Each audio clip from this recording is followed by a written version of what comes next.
जय जगन्नाथ केमिति अछंती आपण माने मु स्नेहा डेली लाइफ को आपण मानन को स्वागत। आपण माने एठी देखि पारुथिबे मु आज फूड कस्टर्ड बनेछि। ए फूड कस्टर्ड तो खाइबा को बहुत बढ़िया लागे। आपण माने भी निश्चय थरे केबे बनैथिबे, जदि न बनैथिबे ताले निश्चय थरे बनांतु, देखिए बहुत बढ़िया टेस्ट लागबो। चलन दे बनैबा फूड कस्टर्ड। तापय हम तोडे जगह बसि दे सेतरे मु हाफ लीटर खीर देछि।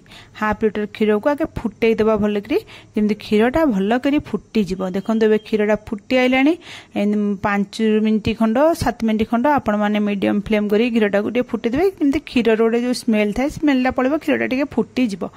फुटी गला पर खीर भल भाबरे देखंतु बे भल भाबरे फुटी गला। मु ताधरे कोन कहता चीनी गोटे 150 ग्राम देछि। आधा लीटर खीर रे आपण माने चीनी 150 ग्राम देबे। 150 ग्राम चीनी पकै कि हम ता गोळे कि चीनीटा मेल्ट हबन ता फुटेबा। चीनीटा मेल्ट हबा आउ 5 मिनिट खंड फुटे देबा, माने मेल्ट हला परे भी 5 मिनिट फुटे देबे। देखंतु एबे फुटिलानी। मु एठी कोन ना त जो हम फूड कस्टर्ड बनेबा ता मिठाटा समान हा पे मु टिके लूण पकै देछि। एठी मु कस्टर्ड पाउडर एमती 2 बड़ चामच टेबुल स्पून ने आपण माने 2 स्पून कस्टर्ड पाउडर नेबे। पाउडर एमती कस्टर्ड पाउडर 2 टेबुल स्पून माने हाफ लीटर खीर रे 2 टेबुल स्पून नेबे। तादर अल्प पानी मिसै कि अल्प टिके पानी मिसै कि ए पाउडरटा पानी संगे भल्ल करी फेंटी देबे, जेमती पाउडर रे माने बिंडा रहिबनी आ भल्ल करी मेल्ट हे जबो। हम फेंटी देला परे आपण माने देखुचंती भल्ल करी फेंटी देलु। तापर ताकू नै कि हम जो फुटुथबो जो खीर सेई खीर रे एमती पकै देबे। पकै दे कि चारियाडे एमती खेळेई पकै देबे। आ गैस को एठी लो रखि देथिबे। तापर पकै साला परे अपन गैस हाई कर दबा। हाई गैस रखी गोटे मिनिट एमती गोले की ताको फुटे देबा। गोटे मिनिट रो अधिक आपण माने फुटेबेनी, गोटे मिनिट पे कोले फुटे देबे। तापर हम कोन करिबा ना एठी देखंतु आपण कांस्टेंट देखंतु केतिके हे गेलानी मोटा। हम एठी संग संग गैस ऑफ कर देबा। आपण माने मन रखंतु, आपण माने तले कस्टर्ड पाउडर खीर रे पकेबे ना, पके कि केवल गोटे मिनिट फुटेबे। फुटे कि संग संग गैस ऑफ कर देबे।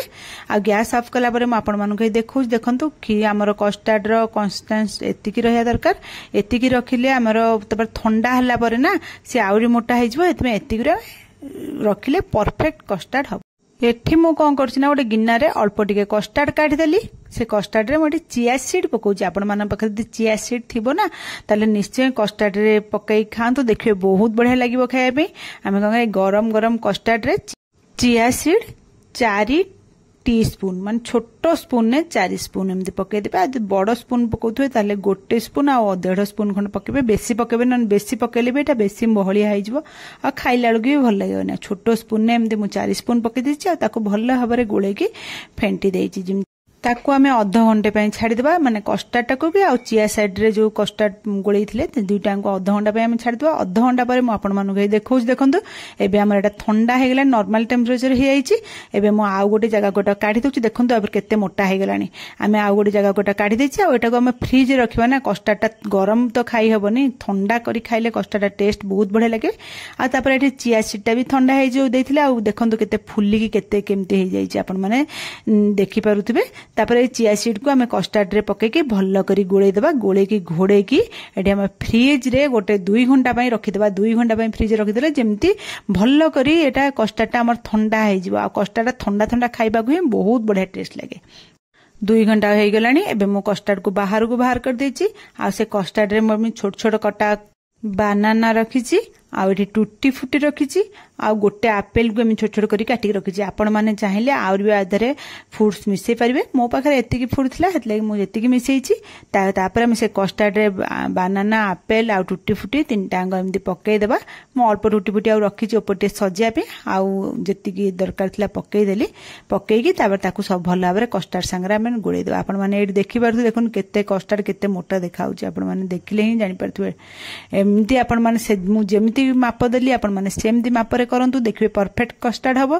आ खाइबा को मध्ये बहुत बढ़िया टेस्ट लागो। तार सब जांग भल करी गोळै देला परे मु एठी आपण मानु गिन्ना रे बाढी की देखौछि। देखो कस्टर्ड रो कंसिस्टेंसी केबिति अछि। आपण माने देखिले ही जानि पारुथिबे कस्टर्ड हमर पूरा परफेक्ट हेछि।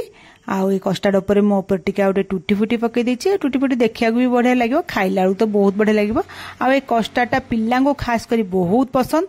आपण मानन को जदी केतले एमती मीठा आ ठंडा जिंस खाया को इच्छा होतुओ ताले निश्चय एमती कस्टर्ड दिने घरे निश्चय बनांतु। आ खांतु, घरे समस्त को खाइबा को दियंतु। भल लागिले मो चैनल को लाइक शेयर सब्सक्राइब निश्चय करंतु। कमेंट माध्यम मते निश्चय जणातु आज रेसिपीटी आपण मानकु केमिति लागिला।